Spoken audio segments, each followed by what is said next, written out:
and we show the Constitution, of course it is a document of modern India, but it could never have been written without ancient India and her ideas.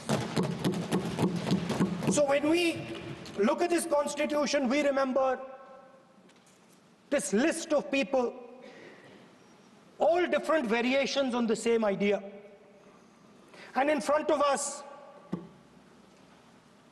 stand the people who follow a very different philosophical tradition. And I want to start my speech by quoting what the supreme leader, not of the BJP,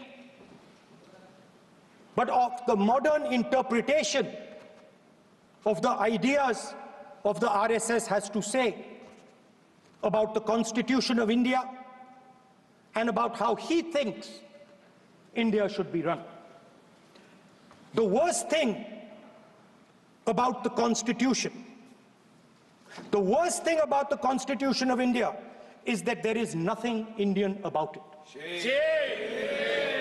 Manusmriti is that scripture which is most worshipable after Vedas for our Hindu nation, and from which our ancient times have become the basis of our culture, customs, thought, and practice. This book, for centuries, has codified the spiritual and divine march of our nation. Today, Manusmriti is law. These are the words of Savarkar. Mr. Savarkar has clearly stated in his writings that there is nothing Indian about our Constitution. He has clearly stated that the book India is run by should be superseded by this book. And this is what the fight is about. Now, it's nice that all of you are so-called defending the Constitution. But I want to ask you, do you stand by your leader's words? Yes. Do you support your leader's words? Because when you speak in Parliament about protecting the Constitution, you are ridiculing Savarkar, you are abusing Savarkar, you are defaming Savarkar. I'd like to quote also in Hindi. Bharat के संविधान के बारे में सबसे बुरी बात तो यह है कि इसमें कुछ भी भारतीय नहीं है। भारत के संविधान के बारे में सबसे बुरी बात तो यह है कि इसमें कुछ भी भारतीय नहीं है। यह आपके नेता ने कहा था, जिसकी आप पूजा करते हैं। Speaker sir, I described in my first speech the idea of a battle taking place. I described the Mahabharata, described Kurukshetra. There is a battle taking place today in India. And on this side are the defenders of the idea of the Constitution. And from each state we have one. If you ask us Tamil Nadu, we will tell you Periyar. If you ask us Karnataka, we will say Basavana. If you ask us Maharashtra, we will say Phule ji, Ambedkar ji. If you ask us Gujarat, we will say Mahatma Gandhi. आप speaker को You praise these people.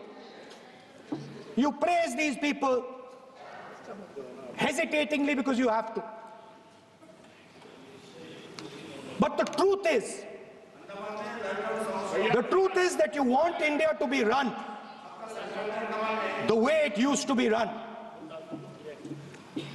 जैसे हिंदुस्तान पहले चलाया जाता था,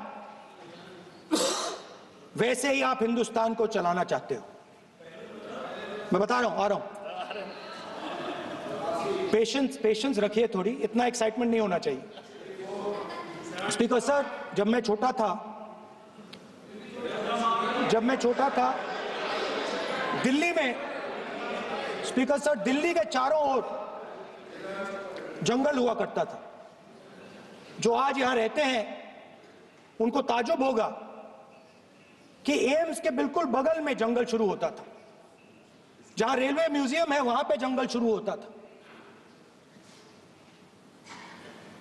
वैसे ही जंगल में, दोनों नॉर्थ और साउथ, वैसे ही जंगल में हजारों साल पहले एक युवा, 6-7 साल का युवा, हर रोज सुबह उठ के 4 बजे उठ के,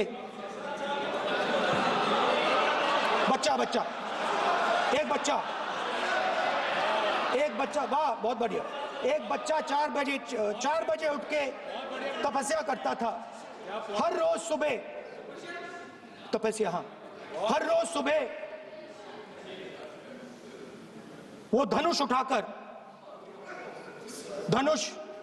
तीर कमान चलाता था और घंटे घंटे उसने तपस्या की, सालों के लिए उसने तपस्या की।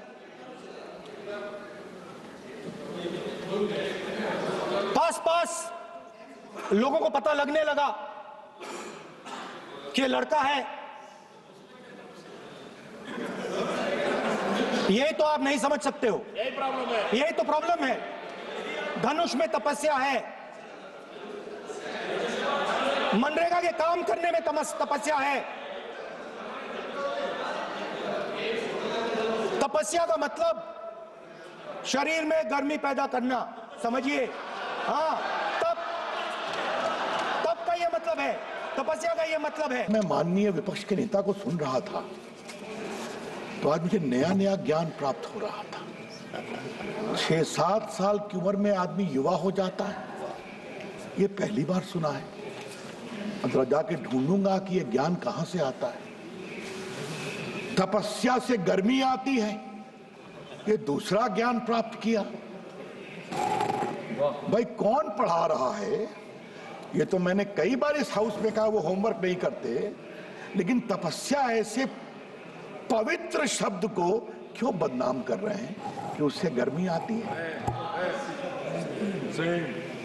माननीय विपक्ष के नेता को बड़ी विनम्रता से कहना चाहूंगा, तपस्या है जिससे महान ऋषियों ने समर्पण किया शाश्वत रूप से, क्योंकि अनंत के साथ यह होती है तपस्या। और तपस्या अगर जानना हो तो एक बार गांधी जी को पढ़े। मुझे मालूम है सावरकर के प्रति उनको बहुत परेशानी होती है। एक बार इस सदन में मैंने आग्रह करूंगा, एक बार इनको अंडमान निकोबार की सेलुलर जेल में ले जाया जाए, जहां 11 साल सावरकर बंद थे। मैं 3 बार गया हूं उसमें, और जब भी गया हूं तो रोया हूं। उनको लिखने के लिए कलम तक नहीं मिलती थी और नीचे कच्ची फांसी दी जाती थी ताकि दर्द हो और सावरकर डरे। ठीक है, आप अपने राजनीति के लिए जो कुछ भी बोलिए, लेकिन जिस व्यक्ति ने देश के लिए इतना त्याग किया, उनके भाई की मृत्यु अंडमान में हो गई, उसके बारे में ऐसे शब्द का प्रयोग न करें, ये मैं बहुत विनम्रता से कहूंगा। और फिर कहूंगा, ट्यूटर बदलना बहुत जरूरी है। ये ट्यूशन कहां से आ रहा है ये बताना बहुत जरूरी है। अध्यक्ष जी, उपसभापति जी, संविधान को बनाने वाले महान लोग थे। उन्हें आज 70वें वर्ष में विनम्र प्रणाम करता हूं। किसका नाम लूं? डॉक्टर अम्बेडकर का लिया गया, नेहरू जी का लिया गया, राजेंद्र बाबू का लिया गया। 2 नाम उधर से कभी चर्चा क्यों नहीं होते? सरदार पटेल और मौलाना आजाद क्यों? मैं तब से देख रहा था विपक्ष के नेता कब सरदार पटेल का नाम लेंगे। और आज जब 75 वर्ष की बात हो रही है तो माननीय संसदीय कार्य मंत्री ने डॉक्टर अंबेडकर को 89 में मिला भारत रत्न की चर्चा की। मैं पीड़ा से एक और बात कहना चाहता हूं, सरदार पटेल नहीं होते तो ये देश बिखर गया होता। इस हाउस में मैं बहुत ईमानदारी से बोलना चाहता हूं, 550 से ऊपर रियासतें थी, सबको सरदार पटेल ने हैंडल किया, सब भारत में मिल गए, एक को नेहरू जी ने हैंडल किया, बाद में नरेंद्र मोदी को ठीक करना पड़ा। यह है कश्मीर भारत का मुकुट है। क्या क्या बात की गई। वाल्मीकि रामायण लिखने वाले वाल्मीकि कौन थे? संत रविदास कौन थे? उन्होंने अपने तप से अपने को ईश्वर से कहां जोड़ा था? कभी जानने की कोशिश करते हो? तो कृपया करके कहते हैं, जब भारत का अभंग मुद्रा दिखाते हैं, कृपया करके भारत की विरासत को समझें। सर, वो भारत के संविधान निर्माताओं ने क्या सोचा सर? क्या सोचा सर? कि भारत के आम इंसान को, आम नागरिक को भारत की नीति तय करने का अधिकार देना है। ये सवाल था। कौन, किसको अधिकार मिले शासन का डेमोक्रेटिक गवर्नमेंट में? और सर, हमें इन्हें सैल्यूट करना है कि न जाति, न धर्म, न उपासना पद्धति, न शिक्षा, कौन कितना अमीर है, कितना गरीब है, कौन पुरुष है, कौन महिला है, कोई अंगड़ा है, कोई पिछड़ा है, सबको अवसर मिलेगा वोट देने का, और उनके वोट से भारत का भविष्य तय होगा। आज सर 75 साल की सबसे बड़ी सीख क्या है? भारत का आम नागरिक जानता है कि अपने वोट की ताकत से हम किसी को भी जिता सकते हैं और किसी को भी हरा सकते हैं।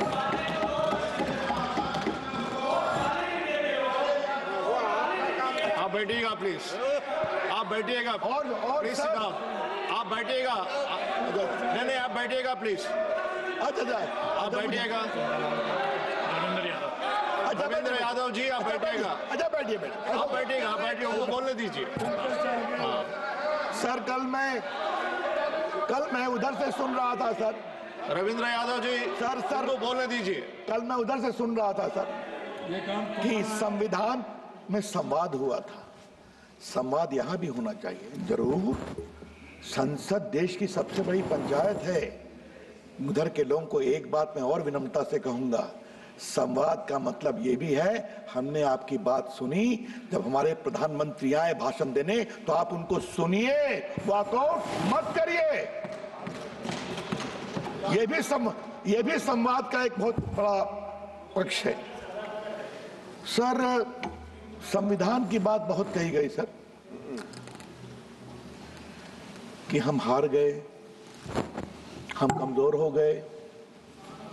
मैं विनम्रता से एक बात पूछना चाहता हूं सर, कि अभी जो महाराष्ट्र में हमारी ऐतिहासिक जीत हुई है, 71 के बाद आज तक इतना मेजॉरिटी किसी को नहीं आया था, ये समझना चाहिए। और हरियाणा में जो हम लोग जीते हैं सर तीसरी बार, 14 के बाद भी अधिक बहुमत से जीते हैं। सर, इसका मतलब क्या है?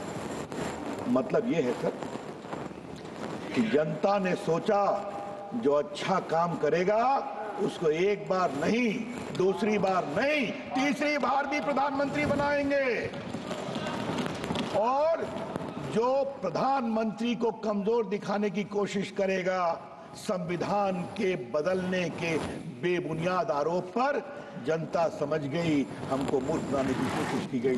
ठीक, हम जवाब देते हैं, नरेंद्र मोदी को कमजोर नहीं करेंगे, ये करके दिखाया। हमें जनता की इस परिपक्वता पर विश्वास करना चाहिए। सर, विपक्ष के नेता संविधान लेकर चलते हैं, शपथ लेते हैं तब भी संविधान लेकर चलते हैं। उस दिन गाजीपुर में धरना दे रहे थे तो देखा हाथ में संविधान है। संविधान की आत्मा रो रही होगी कि भाई मुझे कहां कहां घुमाओगे, कहीं तो छोड़ दो।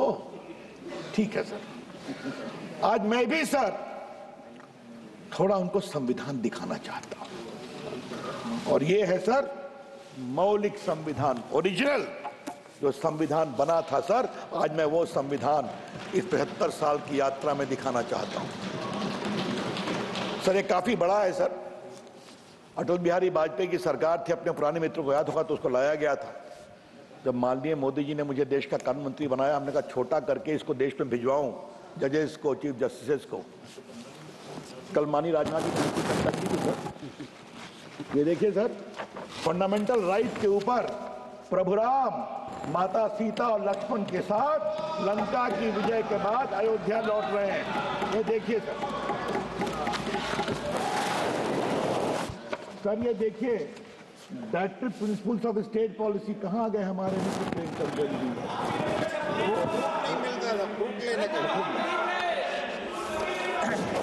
सर ये देखिए सर, भगवान कृष्ण अर्जुन को महाभारत में गीता का ज्ञान दे रहे हैं। ये इसमें सर, इसमें महाबुद्ध हैं सर, इसमें महावीर हैं सर, इसमें नटराज भी हैं सर। एक और देखेंगे, ये देखिए पार्ट 7 में बजरंग बली हनुमान जी की भी तस्वीर है। ये देखिए आप सर, इसमें सब ये देखिए प्रभु नटराज की तस्वीर है। और ये देखिए सर, गुरु गोविंद सिंह है, झांसी की रानी है, छत्रपति शिवाजी हैं, अकबर हैं, बाबर औरंगजेब नहीं है। संविधान बनाने वाले जानते थे कि इस देश की विरासत प्रभु राम है, प्रभु कृष्ण है, बाबर औरंगजेब नहीं है, छत्रपति शिवाजी। और सर आप देखें सर, ये जो मैं दिखा रहा हूं, ये देखिए सबके दस्तखत हैं सर। पहला दस्तखत राजेंद्र प्रसाद, फिर जवाहरलाल नेहरू, फिर सरदार पटेल, मौलाना आजाद, आपके डॉक्टर अंबेडकर, सबों के हस्ताक्षर। सर मैं एक सवाल पूछने की इच्छा होती है, अगर भारत का संविधान आज बनता सर, 1 मिनट के लिए मान लीजिए, और इसी संविधान में ये चित्रों को लाने की कोशिश की होती, तो कितना हंगामा करते हो।